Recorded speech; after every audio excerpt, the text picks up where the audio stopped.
கதை தலைப்பு: அவனும் அவனுடைய சங்கடமும். சுருக்கம்: தன் குடும்பத்தை காப்பாற்ற ஒரு சிறிய பையன் தனுஷ் விநாயகரிடம் செய்கிற நேர்மையான வேண்டுதல். அவனுக்கு விநாயகர் நேரில் வரமாட்டார் என்றாலும் அவனது வாழ்க்கையில் சங்கடங்கள் எப்படி விலகுகின்றன என்பதை உணர்த்தும் அழகான பக்தி கதை. கதை விவரம்: மதுரையில் வசிக்கும் தனுஷ் என்ற சிறுவன் 9ஆம் வகுப்பு படிக்கிறான். அவன் தந்தை ஒரு வெற்றியற்ற வியாபாரி. குடும்பத்தில் நிதி பிரச்சனை, தாய் உடல்நிலை சரியில்லை, எதுவும் சரியாய் நடக்கவில்லை.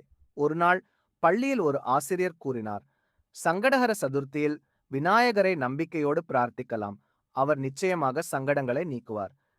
அந்த வார சதுர்த்தி அன்று தனுஷ் ஒரு சிறிய வடைமாலை, துளசி இலை, சந்தனம் எடுத்துக்கொண்டு அருகில் உள்ள விநாயகர் கோவிலுக்கு சென்றான்.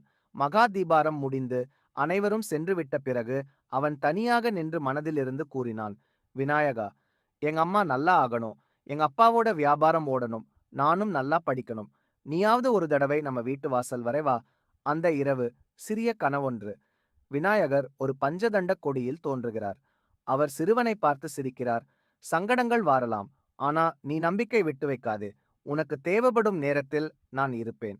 அதற்குப் பிறகு தனுஷின் அம்மாவின் உடல் நலம் மேம்படுகிறது. ஒரு புதிதான வாய்ப்பு அப்பாவுக்கு கிடைக்கிறது. தனுஷ் ஒரு போட்டியில் முதலிடம் பெறுகிறான்.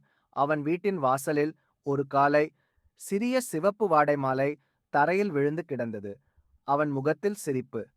அவர் வந்திருந்தார், என் சங்கடங்களை எடுத்துச் சென்று விட்டார்.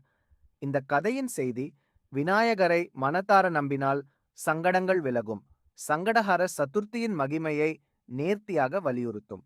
குழந்தைகள், பெற்றோர் என அனைவருக்கும் ஏற்ற வகையில்